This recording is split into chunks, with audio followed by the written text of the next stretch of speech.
Welcome to the State of Marketing podcast. I am Robin King. And I'm Tracy Shaking, and we're from the TC Digital Creative Agency, an agency that specializes in brand amplification. On this journey, you are going to hear us wax lyrical on all things marketing and provide some tips for you for whether you're in an agency, whether you're working for a corporate, or managing and running your own brand. So stay with us. Today, we're going to talk about celebrities and collabs. There have been some passes and there have been some fails, but we're going to get into it.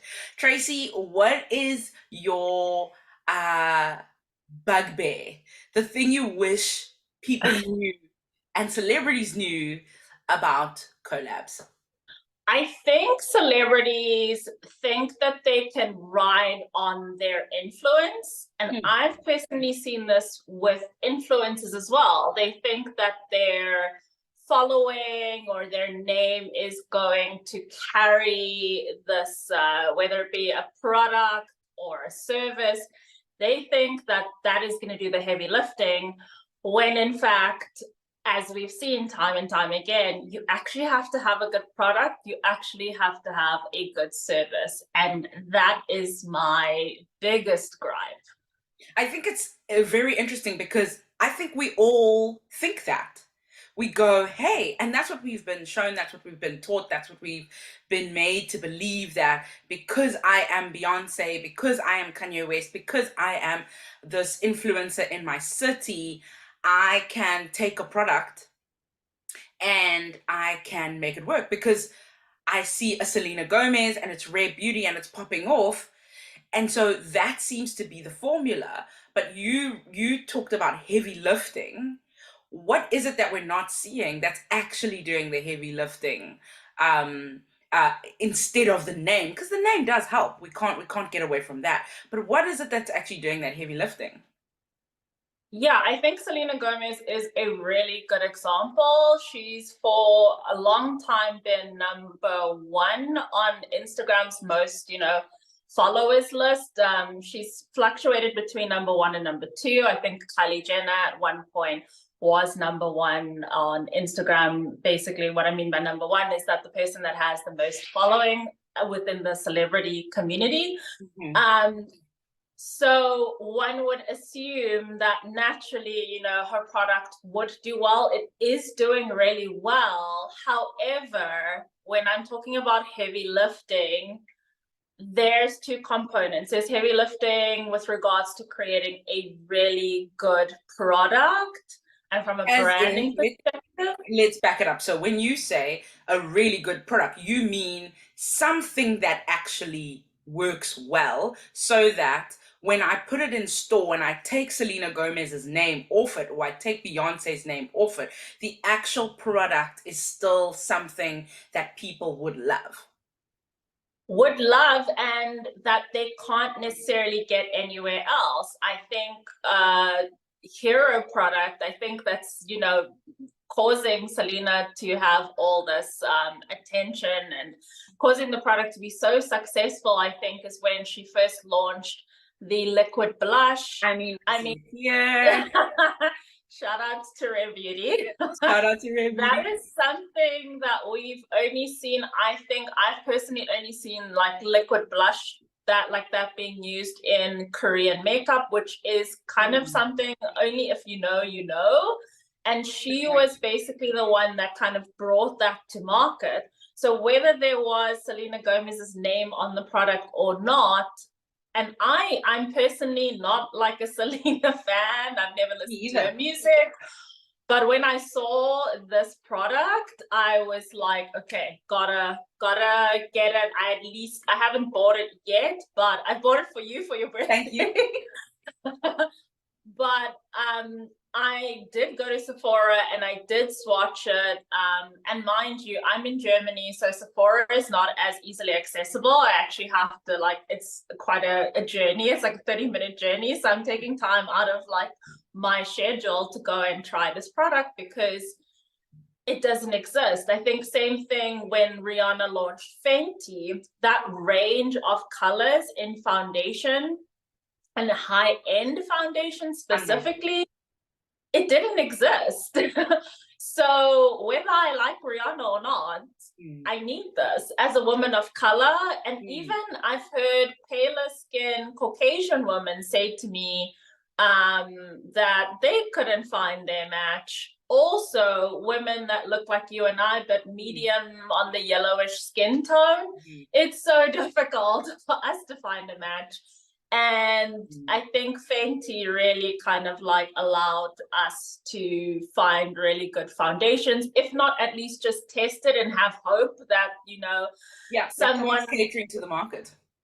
yeah. So I think that's what I mean by having a good product that there's a need for Mm. beyond your celebrity. And then Mm-hmm. I think from a marketing perspective, something that people forget is or seem to skip the steps. I know we've seen in Beyonce's line, and people have criticized her for skipping the step, is that you actually need to wear the product Mm.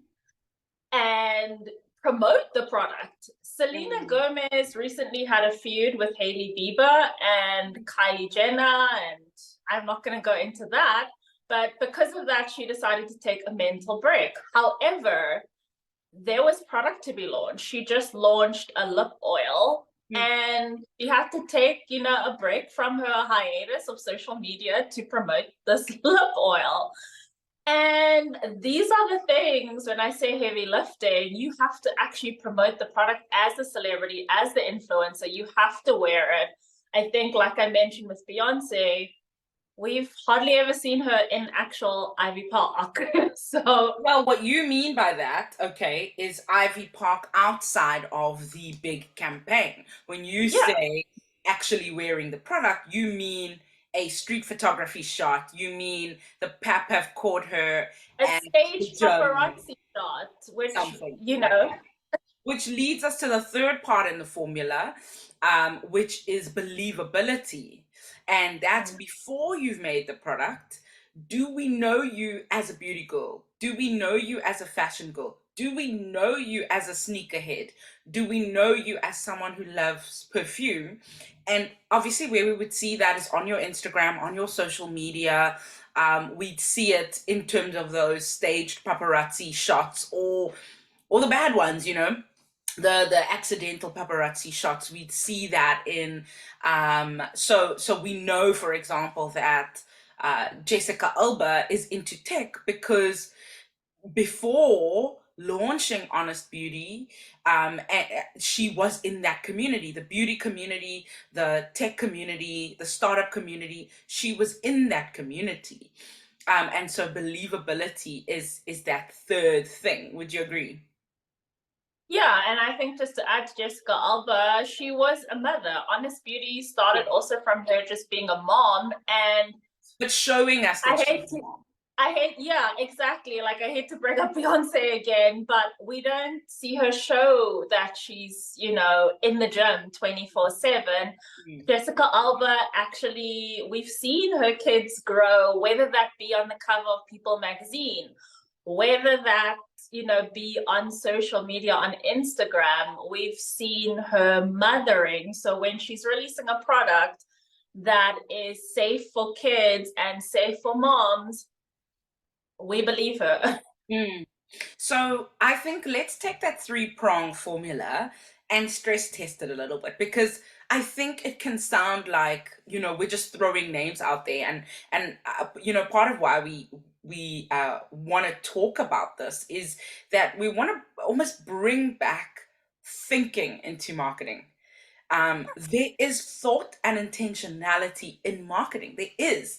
And I think with technological advancements, with people looking like they're just uh, getting by off having fame, I think we need to draw attention again to the fact that no, those things are working because of set formulas, and we can apply those formulas. And so let's stress test that three-prong approach. We said product, we said wearing the product, promoting the product, and then we said believability. So I want to start with Kanye West, right? We love to hate him. My fave. So Kanye West, and actually, what a good example, because he does polarize people. Not everybody listens to his music, but his fashions sell. He Before he released any kind of clothing, we saw him at fashion weeks. We saw him visiting the house of this, the house of that. We saw him spending time in Paris. We knew he was interested in actual design. Then when it comes to, so that's for me the believability, Yeah. right? Then in terms of actually uh, the promoting the product, he wears his clothes, he wears his shoes. We see them everywhere. He gets the people in his life to wear them. We see him whether he's coming out of a high-end restaurant with his wife, he's wearing his Yeezys, or whether he's just around. Even if we have pictures of him having a mental breakdown, we see him in his apparel. Yeah. Like, we see him in his apparel. He loves the brand. That's something, when I worked for a blue chip bank, it's the thing that I spoke about most when I was doing training around branding, is we need to love the brand. And Kanye, that promotion of the brand, living the brand, he's solid on that. And then actually it is a cutting edge. Let's just take the sneaker. It was Yeah. a cutting edge sneaker when it came out that no one else was making.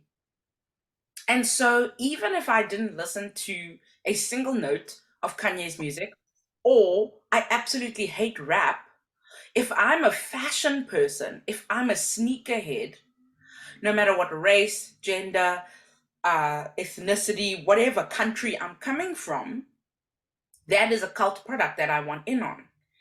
And then the fact that it's from a celebrity amplifies the desire, amplifies the collectability of the item, and that is the winning formula. And so now, whether Kanye gets cancelled by whomever, wherever, his products sell independent of him.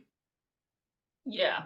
So, do you want to take someone and stress test whether good or bad in the three prong formula? Good or bad. Good or bad. Um, Let's I not do think Beyonce because we have a pet.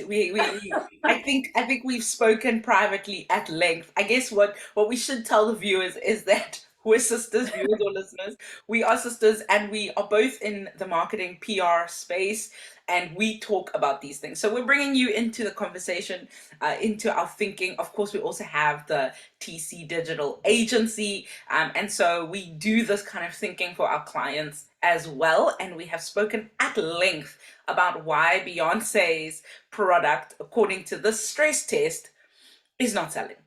So let's pick someone else. okay.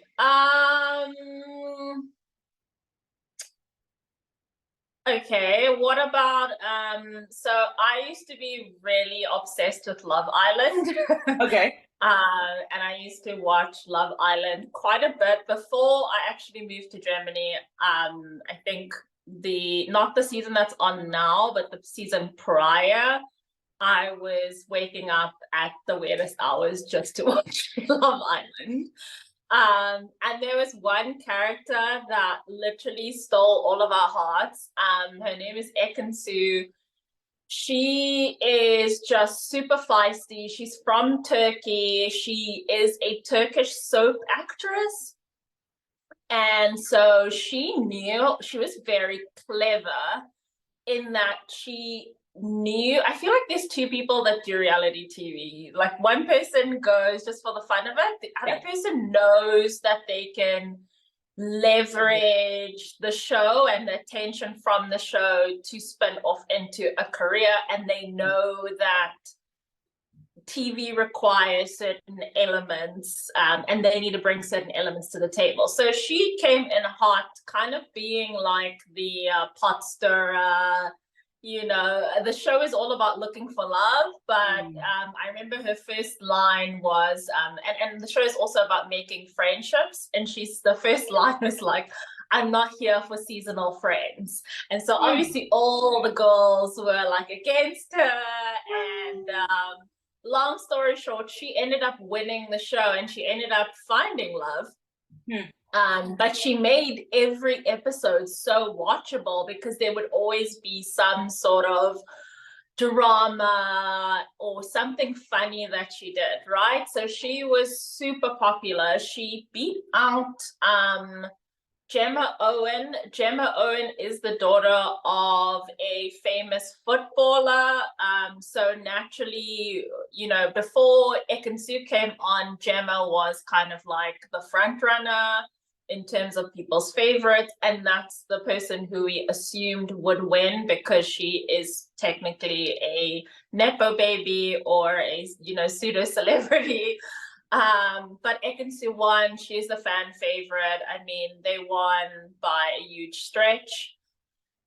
Fast forward to you know, post the show and, you know, all of that. So what happens with these contestants? Usually they, especially the females, they usually get brand deals. The show is set in the UK. As we know, the UK has plenty of fashion e-commerce brands, Pretty Little Thing, Opoly, you name it, ASOS, etc. So a bidding war ensued in order, because everyone wanted Ekin-Su to be the face of their brand, because she, I mean, her following, I think it went from like in the hundreds and thousands to like the millions, like overnight, literally every week as the show would continue. So naturally, as a brand, one would assume that, you know, if we make her the face, our clothes are going to sell. Like, you know, that's the formula. Yeah. Unfortunately, I think in the past couple of months, she's lost out on several of those brand deals. And these are brand deals that I'm talking £1 million upwards, hair deals, clothing deals that, you know, they've just decided that they are going to split. And people have been wondering why. But again, going back to the formula, in terms of, so on Love Island, the key sponsor is eBay. And so you get to see people's style. So that to see what they can do with this, like, you know, secondhand clothing. Yes. Ekin-Su was never the girl that we were like, okay, this is a fashion girl. She wore like club outfits, but she's got a beautiful, she's gorgeous. So anything she wears looks good, but not in a way that you're like, oh my God, that's so creative. There was actually another girl called Tasha who actually models for ASOS, and she also got a brand deal with another brand, and that's still going strong. She was actually the one that really, you know, was into fashion. So there's that. The other element that I think has caused Ekin-Su to now lose these deals halfway through the year is that she uses Instagram as, she doesn't use Instagram in a way that an influencer would use Instagram. What I mean by that is really good influencers, and this is from my, back in the day when I worked in agency and I had to, you know, collect sheets of you know, influencer options for brands and, you know, motivate why. My criteria, because I would have to sell the influencer to the brand so that, you know, we can get on with the campaign. My criteria would be looking at the page. Can I see where I can plug in the brand? Yes. Ekin-Su just has these random shots of herself. You know, like there's no curation that's gone into it. There's no strategy. And I don't mean like heavily filtered when I say curation. And I don't even mean like because there are people that they can take these like in the mirror shots, but there's thought that's gone behind it. I Let's can see. let's Yep. double click on that. So let's take that sort of generic, just to give people a tip to go away, as they're looking at influencers and as they're actually influencing themselves. Yeah. If you're taking a mirror shot, you have a choice of what's in the background that could probably include some product. If you're really into homeware, or if a homeware brand is looking at you and they can see, okay, there's maybe a plant in the bathroom, okay, maybe that's not my aesthetic, or there's candles, there's a plush towel that looks really good. Like, you can still get that in a mirror selfie. And that's the kind of curation we're talking about. If you're taking a shot in your kitchen and you're showing us your smoothie bowl, what's next to your smoothie bowl? Is there a magazine? That's going to lend itself to a certain kind of product placement magazine with your glasses, or is there a little bowl of vitamins that you've put next to your smoothie bowl, or is your green juice next to your smoothie bowl? This is what we're talking about in terms of curation. So that's not necessarily about having a photographer shoot your stills. It's about what's in the shot that a brand can possibly attach themselves to. Yeah, I think I like that example. Even this frame over here that I'm sitting Exactly. in, Exactly. okay, you can, if I were looking at just this frame, and I was an influencer and I had a client that specialized in, let's say, fashion or even hair extensions or candles, there's promotion. Here I can promote this, Well, you right? can you, So you can even promote interiors, because we can see your dining room table in the background, and we can see it's a certain kind of interior because we can see your laptop on the table as well. So this is the kind of that's curation. It's it's very curated, like very I curated. curated this, to be honest. Yes. And that's thought. And I think people just think that, you can just take a picture and slap it on, and again, to this point of Ekansu, and there's nothing wrong with just taking a picture and posting it. There's nothing wrong with that. But I think when you are doing it as a business, a little bit of thought needs to come into it. So like I was saying, her pictures were very all over the place. I wouldn't be able to see where I would put these brands, and not even put them, but showcase them. I think Yes. that's, where they stand out. Like even this frame, there's enough white space or empty space for, let's say, I don't know, certain product to be highlighted, and it's not too busy. And so, yeah, I think that what was the other, like the third bit of the formula? And promoting the brand was the one you missed. So we spoke about product, promoting the brand, and then believability. Correct. So when I even go onto Ekansu's stories, I don't see her promoting it outside of her posting, footage that's clearly been made by the brand. And that just also shows me, like, number one, you're not using this potentially in every day. And number two, like, if you really believed in this, like, you would be showing us that you're, showing us how to put in these extensions, how to wear Opoly, what are your favorite Opoly dresses. I mean, she had a line with Opoly, that was the deal, the million pound deal. But I feel like, and I follow her, not once did she like really take us on that journey, which then says to me that this was something that, designs that Opoly already had, and they were just slapping Ekansu's name on it. I want to bring in also with this Ekansu example, and I think also something that is overlooked, is because she is a beautiful girl and there's not much curation and strategy, people follow her just because she's a hot girl. And so that means that if you go into the analytics, there are various tools that one could use. Again, I used to use these tools back in the day, and and her following is mainly male.